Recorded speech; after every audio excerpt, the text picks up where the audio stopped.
হবে।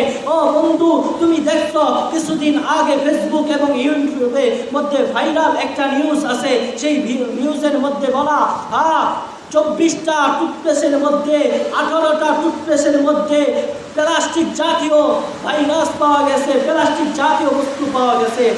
বন্ধু, আমার নবীর এমন একটা সুন্নত আছে, কোনো বান্দা যদি ওই সুন্নত অনুযায়ী চলে, আমি চ্যালেঞ্জ করলাম, কোনো বান্দার দাঁতের মধ্যে পোকা ধরবে না, কোনো বান্দার দাঁতের মধ্যে পোকা খাবে না। ওই সুন্নাত হলো নবী আলাইহিস সালাতু ওয়াস সালামের সুন্নতি মেসওয়াক। ও বন্ধু, মেসওয়াক সম্পর্কে জানো? মেসওয়াকের ফায়দা কি? কোনো বান্দা যদি মেসওয়াক করে নামাজ আদায় করে, 1 রাকাত নামাজে 70 রাকাত নামাজের সওয়াব আল্লাহ পাক রব্বুল আলামিন দান করে। ও বন্ধু, তুমি মেসওয়াকের সম্পর্কে জানো?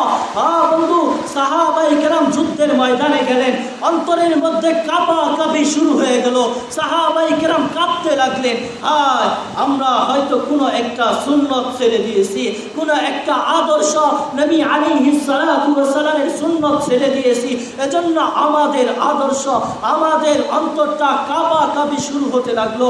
সাহাবায়ে কেরাম তখনই চিন্তা করে দেখলেন, আজ তো আমরা কেউ মেসওয়াকের আমল করি নাই, মেসওয়াক করি নাই। সাহাবায়ে কেরাম সাথে সাথে জঙ্গলার গাছ থেকে ডাল ভেঙে মেসওয়াক শুরু করলেন। আর ওদিকে ইহুদি খ্রিস্টানের দলেরা, কাফের বাহিনীরা দেখলেন সাহাবায়ে কেরাম আনাম গাছ ভেঙে খেয়ে ফেলতেছে, আনাম গাছ চিবিয়ে খেয়ে ফেলতেছে। কাফের মুশরিকরা ভয় পেয়ে গেলেন।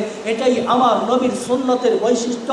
কোনো বান্দা যদি আমার আপনার নবীর সুন্নত আঁকড়ে ধরে, কোনো দিন ওই বান্দা গুমরাহ হবে না, কোনো দিন ওই বান্দাকে কেউ নষ্ট করতে পারবে না, কোনো দিন ওই বান্দাকে কেউ হক থেকে নষ্ট করতে পারবে না। মেরে দুস্থ বুজুর্গ, কোন বান্দা যদি আখিরি জামানার নবী যেভাবে বলেছে, লাকাদ কানা লাকুম ফি রাসূলিল্লাহ, লাকাদ কানা লাকুম ফি রাসূলিল্লাহি উসওয়াতুল হাসানা, বন্ধু, রাসূলের আদর্শটাকে গ্রহণ করে নেয়, কোন বান্দা ধ্বংস হবে না, কোন বান্দা ক্ষতিগ্রস্ত হবে না।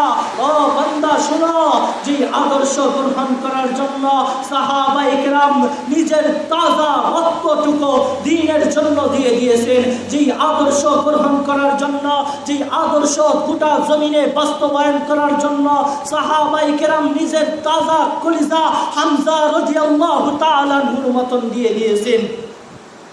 আমার নবীর সৌন্দর্য জানো? আমার নবী তো এমন সৌন্দর্য, আম্মা জান আয়েশা সিদ্দিকা রাদিয়াল্লাহু তাআলা আনহা বলেন, ও আমি শুনেছি মিশরের নারীরা নাকি ইউসুফ আলাইহিস সালাতু ওয়াস সালামের সৌন্দর্য দেখে তাদের হাত কেটে ফেলতেন।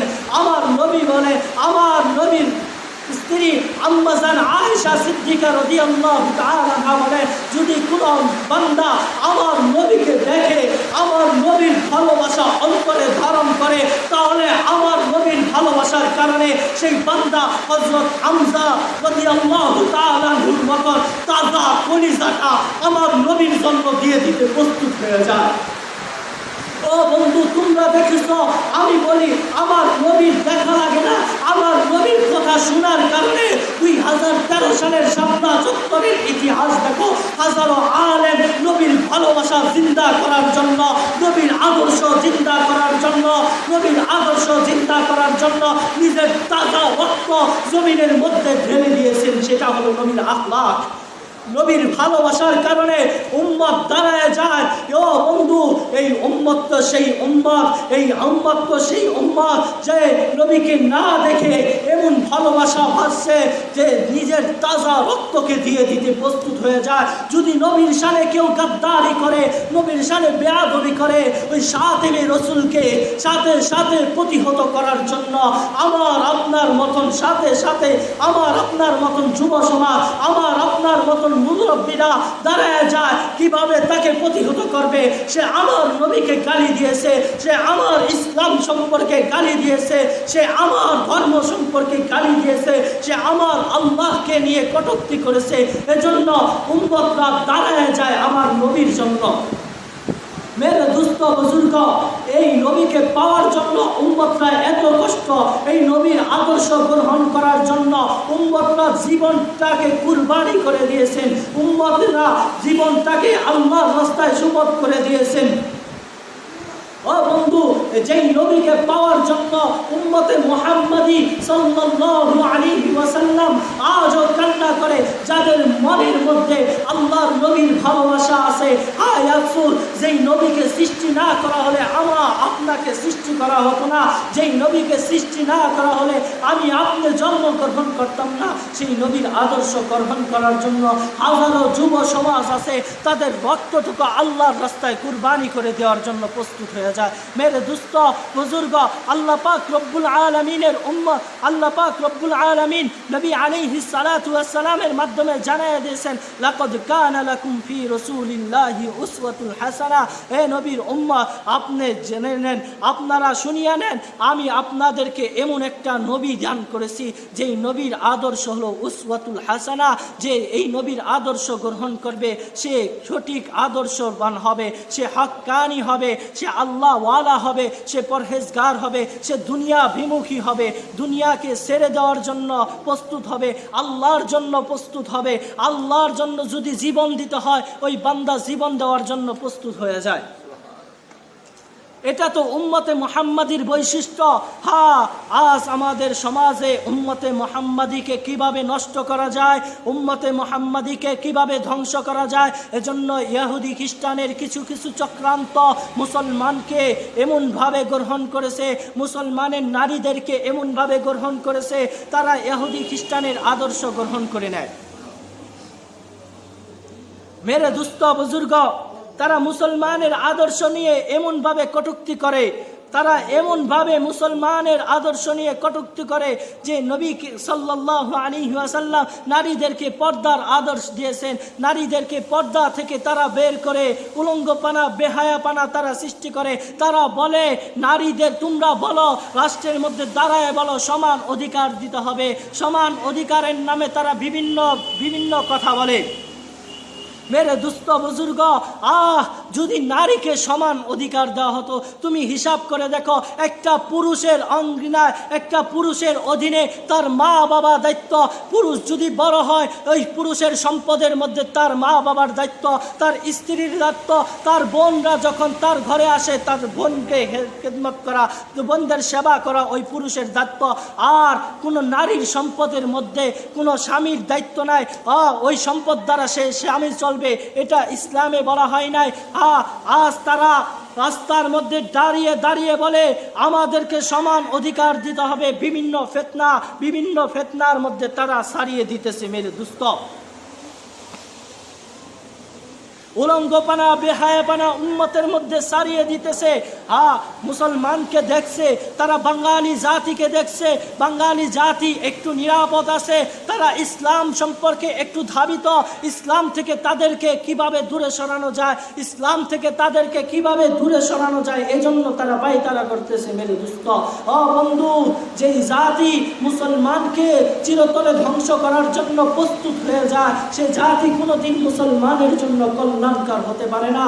যে জাতি মুসলমানের রূপ ধারণ করে, যে জাতি মুসলমানের ইমাম দাবি করে, হিজবুত তাওহীদের যারা সন্তান, হিজবুত তাওহীদ যারা দাবি করে, তারা মুসলমানকে স্পষ্ট ভাষায় নবীর প্রেমিক থেকে, নবীর আশেক থেকে দূরে সরায়, ইসলাম থেকে দূরে সরায়, পর্দা থেকে দূরে সরায়, নারীদেরকে এমন বানায়, উলঙ্গ পানা বানায় দেয়, বেহায়া পানা বানায় দেয়। ও বন্ধু, আর আল্লাহ পাক রব্বুল আলামিন আদর্শ, আল্লাহ পাক রব্বুল আলামিন আদেশ করেছেন নারীদেরকে পর্দায় থাকার জন্য।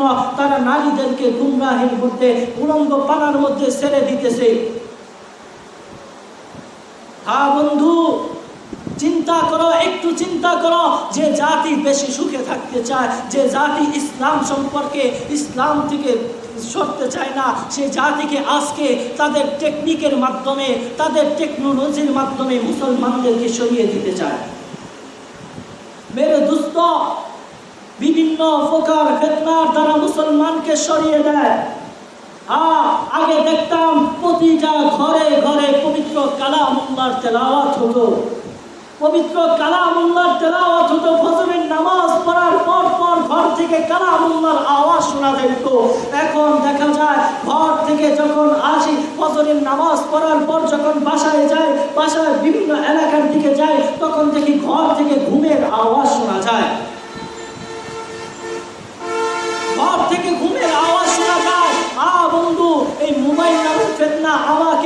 আপনাকে ফজরের নামাজ থেকে গাফেল করলো, আমাকে আপনাকে কুরআনুল কারীম তেলাওয়াত থেকে গাফেল করলো। কুরআনুল কারীম তেলাওয়াত করার কারণে কোনো বান্দা যে আল্লাহ পাক রব্বুল আলামিনের দোয়া হবে, আল্লাহ পাক রব্বুল আলামিনকে সন্তুষ্ট করবে, এই সন্তুষ্ট করা থেকে তারা দূরে সরাই দিল। সারা রাত মোবাইল নামক ফিতনার কারণে মুসলমান গুমরাহি হলো। মোবাইল নামক ফিতনার মোবাইলের মধ্যে আসক্ত হওয়ার কারণে রাতের ঘুম নষ্ট হলো, দিনের কাজ নষ্ট হলো। ও বন্ধু, রাতের ঘুম শুধু নয়, তোমার আমার চেহারার সৌন্দর্যটা নষ্ট হয়ে গেল, নূরটা চলে গেল। তুমি দেখো, একটা বান্দা যখন মোবাইল নামক ফিতনা থেকে বেঁচে থাকে, ওই বান্দা মোবাইল নামক ফিতনা থেকে বেঁচে থাকার কারণে ওই বান্দার চেহারার মধ্যে এক প্রকার নূর দেখা যায়। আমার আপনার আদর্শ এমন হয়ে গেছে, আমার আপনার আদর্শ এমন হয়ে গেছে, আমি ঘুমের আগে মোবাইল না নিলে আমার ঘুম আসে না, আমি ঘুম থেকে উঠলে মোবাইল না নিলে আমার ঘুম ভাঙে না, আমি ঘুম থেকে ওঠার সাথে সাথে গুনার কাজের মধ্যে জড়িত হই, ঘুমানোর আগে আমি গুনার মধ্যে জড়িত হই। ও মুসলমান, একটু চিন্তা করো, একটু চিন্তা করো, যদি আল্লাহ পাক রব্বুল আলামিন তুমি ওই উলঙ্গপনা বেহায়াপনা দেখে ঘুমাইলা, ওই ঘুমের মধ্যে যদি তোমার আমার মৃত্যু দিয়ে দেয়, আমার আপনার কি অবস্থা হবে? আমার আপনার কি অবস্থা হবে? একটু চিন্তা করেন। কাল কিয়ামতের ময়দানে যদি আমাকে আপনাকে দাঁড়া করানো হয়, ও বান্দা, তোমাকে তো আমি উসওয়াতুল হাসানা দিয়েছি, যেই নবীকে পাওয়ার জন্য সারা জাতি কান্না করেছে। উম্মতে হযরত ঈসা আলাইহিস সালাতু ওয়াস সালাম কান্না করেছে, হযরত মূসা আলাইহিস সালাতু ওয়াস সালাম এই নবীকে পাওয়ার জন্য কান্না করেছে। তুমি এই নবীকে পায়া কি করলা বান্দা? একটু হিসাব দাও। কি করব আমি আপনি কি হিসাব দিব? যেই নবীকে পাওয়ার পরও আমরা তার আদর্শ গ্রহণ করতে পারলাম না, যেই নবীকে পাওয়ার পরও আমরা তার উসওয়াতুল হাসানা গ্রহণ করতে পারলাম না, ইহুদি খ্রিস্টানের চরিত্র আমার আপনার প্রিয় হয়ে গেল। ওই নবীকে পাওয়ার পরও সুন্নতি দাড়িটা রাখতে পারলাম না, সুন্নতি চুল রাখতে পারলাম না। আমার আপনার চুলের স্টাইল হয় নেইমার মেসির স্টাইল, আমার আপনার চুলের স্টাইল হয় ইহুদি খ্রিস্টানের স্টাইল, আমার আপনার চুলের স্টাইল রাসূলের আদর্শ হতে পারল না, আমার আপনার দাড়ির স্টাইল রাসূলের আদর্শ হতে পারল না। আমি আপনি কিয়ামতের ময়দানে কি জবাব দিব? মুসলমান বলেন না, কি জবাব দেব? যদি আজকে ধরেন আমি আজকে মরে গেলাম, মরে যাওয়ার পর সাথে সাথে আমার জন্য মসজিদ থেকে খাটিয়াটা বের করে ঘরের সামনে উপস্থিত করা হবে, আমার আপনার কবরে শোয়া দেওয়া হবে, কবরে শোয়ানোর পর হিসাব নিকাশ শুরু হয়ে যাবে। আল্লাহ যদি ফেরেশতার মাধ্যমে জিজ্ঞাসা করে, ও বান্দা, তোকে তো আমি রাত দিয়েছিলাম ঘুমানোর জন্য, তুই না ঘুমাইয়া তুই উলঙ্গপনা বেহায়াপনা মোবাইল নামক ফিতনার মধ্যে জড়িত হলি, তুই বাঁচলি না কেন? ও বান্দা, তোকে তো দিন দিয়েছি, তোকে তো 5 ওয়াক্ত নামাজের সময় দিয়েছি, তুই দুনিয়ার কাজ কর, সমস্ত কাজ কর, হালাল হারাম মেনে কাজ কর, তোকে সমস্ত কাজ করার সুযোগ দিয়েছি, তুই নামাজের সময় আমাকে একটু ডাক। বন্ধু, উম্মতে ঈসা আলাইহিস সালাতু ওয়াস সালামের জামানায় তাদের নির্দিষ্ট কক্ষ ছিল, সেখানে যেয়ে নামাজ আদায় করতে হতো। কিন্তু আমাকে আপনাকে এমন এক নবীর আদর্শ দেওয়া হয়েছে, যেই নবীর আদর্শ তুমি যেখানে থাকো, তুমি যদি জমিনে পুরা মাঠে ময়দানে থাকো, সামান্য ওযু করে তুমি সেখানে নামাজ পড়ো, তুমি যদি পানির মধ্যে ডুবন্ত অবস্থায় থাকো, সেখানে তুমি ইশারায় নামাজ পড়তে পারো। এজন্য উম্মতে মুহাম্মদ সাল্লাল্লাহু আলাইহি ওয়াসাল্লামের আদর্শটা এত সুন্দর করে আমাদেরকে দেওয়া হয়েছে। উম্মতের জন্য কান্না করেছেন, উম্মতের জন্য কান্না করেছেন আমার আপনার নবী।